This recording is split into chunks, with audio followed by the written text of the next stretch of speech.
자, 오늘 새정치민주연합 문재인 대표 재신임 투표할지 말지 지금 결정을 하는 그런 날입니다. 오늘 연석회의가 열렸고 지금 이 시간 현재도 지금 진행 중인 것으로 얘기가 나오고 있는데, 자, 비노들 과연 목청을 높였을까요? 아니면 백기투항을 했을까요? 자세히 알아보겠습니다.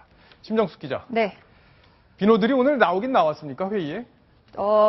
비노들이 대거 불참했다고 봐야 될 것 같습니다. 대거 지금 불참이요? 나오는 장면이 오늘 오후 4시에 열렸던 새정치연합 당무회의 연석회의였는데요. 조금 전에 결론이 나온 것 같습니다. 제가 지금 긴급 뉴스를 받았는데요. 예. 연석회의에서는 문재인 대표를 정치적으로 재신임하기로 뜻을 모았다고 합니다. 일단 오늘 참석자들이 그렇게 뜻을 모았고, 따라서 문 대표에게 그 재신임 투표 강행하지 마시라, 이런 뜻을 전달하기로 결론을 냈다고 합니다. 그러면 그동안 비노들 뭐 재신 투표 하지 말라고 얘기를 많이 했었고, 문재인 대표의 어떤 문제 제기를 여러 가지를 했었는데, 네. 그럼 앞으로 문제 제기도 안 하겠다. 그럼 재신임 절차는 다 끝났고, 그럼 이렇게 이제 수습이 되는 건가요? 수습이 될지는 모르겠지만 어쨌든 목소리가 급속히 그러니까 급속히 위축될 거는 같습니다. 일단 아까 말씀하신 것처럼 비노 측 의원들이 오늘 저 회의에 참석을 많이 안 했습니다. 왜냐하면 재신임을 위한 저런 절차 자체도 인정할 수 없다, 이런 게 당내 비주류들의 입장이거든요. 예. 그래서 저기 참석해서 들러리 설 이유가 없다 이러면서 저 절차에도 아예 참여를 하지 않겠다, 그렇게 얘기를 했었거든요. 근데 어쨌든 참여를 안 한 것도 뭐 목소리라고 그들은 얘기를 하지만, 저 자리에서 저렇게 결정이 되면 어쨌든 정당한 절차를 거쳐서 결정이 된 상황이기 때문에 그러게요. 나중에 또 반박을, 또 뭔가 반기를 들기가 굉장히 어려운, 한마디로 굉장히 곤경에 처한다고 해야 되나요? 네. 입지가 더욱더, 안 그래도 지금 질이 멸렬하고 모래알이라고, 그러니까 말은 세게 하지만 조직력이 없다고 지금 비판을 받고 있는 비노들이 앞으로 더 입지가 더 줄어들 수밖에 없지 않는가, 뭐 그런 생각이 듭니다. 김태현 변호사, 지금 뭐 결기가 없다, 비노들이 진짜 뭐 어떤 행동도 못한다, 문재인 대표가 그걸 다 알고 지금 무시하는 거다, 이런 얘기 참 많았는데, 오늘 모습에서도 좀 그런 게 드러난 거 아니냐, 일반인들의 시각에선 그런 부분도 좀 보이는 것 같은데요. 제가 문재인 대표를 저렇게 하겠습니다. 아, 그래요? 아니, 왜냐하면 문재인 대표가 옳지 않다라는 거는 모든 신문에서 사설에도 지적하고 언론 다 그렇게 얘기를 합니다. 하지만 문재인 대표는 하고 싶은 대로 합니다. 왜 그럴까요? 막을 힘이 없거든요, 비노들한테. 예. 어차피 내가 이렇게 한다고 해도 그 사람들이 힘을 모여서 막을 수 없는데, 문재인 대표 못하러 비노에게 들어주겠습니까? 원래 하던 대로 하지. 아니, 더군다나 이게 대국민을 상대로 하는 것도 아니고 당내 권력 투쟁인데, 당내 권력 투쟁에서 선악은 결국 이기는 사람이 선 아니겠습니까? 현실적으로. 예. 그렇다고 보면 비노들이 뭔가 하나의 목소리를 내서 좀 단결해서 문재인 대표와 맞서는 그런 모습이 있어야 되는데, 지금 비노들의 어떤 형태로 봤을 때는 글쎄 문재인 대표를 제어하기는 쉽지 않을 것 같고, 아까 그 서영교 의원의 어떤 말자막 나온 때처럼 아마 새정치연합은 문재인 대표 저 체제로 내년 총선까지 갈 것 같습니다. 예. 그런 총선에 승리하기는 쉽지 않겠지만요.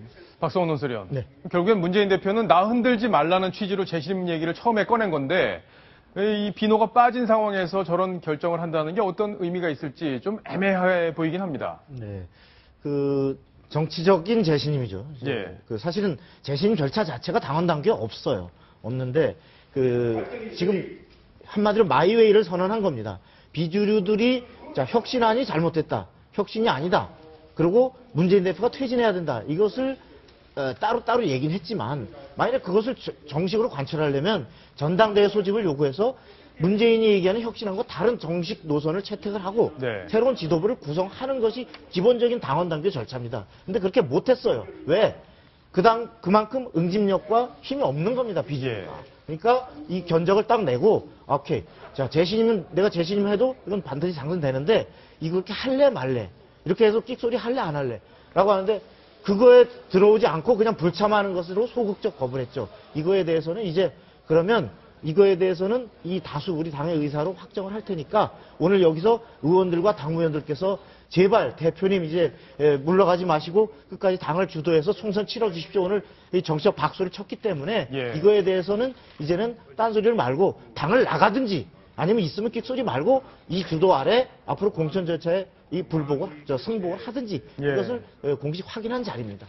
심정숙 기자, 야당 지금 팀장을 맡고 있는데, 박성원 논설위원이 이제 끽소리라는 표현을 썼습니다. 이제 조용히 하고 있어라. 어떻게 할까요? 비노들 과연 아무 소리 안 하고 있을까요? 글쎄, 문재인 대표가 일단 지도부를 가다듬고 다잡고 난 다음에 기강을 바로 잡겠다. 당의 규율을 이제 잡겠다. 이런 얘기를 했거든요. 10월에 피바람이 불 것이란 얘기들이 사실 여의도의 야권을 중심으로 불고 있습니다. 지금 어쨌든 간에 굉장히 어떻게 보면 싱겁게 비노들의 반기를 들었던 것이 끝나가는 모양새인데요. 어쨌든 문재인 대표가 재신임 투표를 일단은 접을 것으로 보입니다만 이렇게 재신임을 받은 상황에서는 어쨌든 비노 측에 있는 분들의 일정 부분 희생이 불가피하지 않을까. 이번 주 23일 혁신위가요, 또 하나 마지막 발표를 한다고 했습니다. 인적 쇄신을 발표한다고 했거든요. 예. 인적 쇄신안에 지금 관심이 쏠리는 이유가 뭐냐면요. 거기서 물갈이 대상이라든지 교체해야 되는 어떤 기준 같은 것들이 나올 거거든요.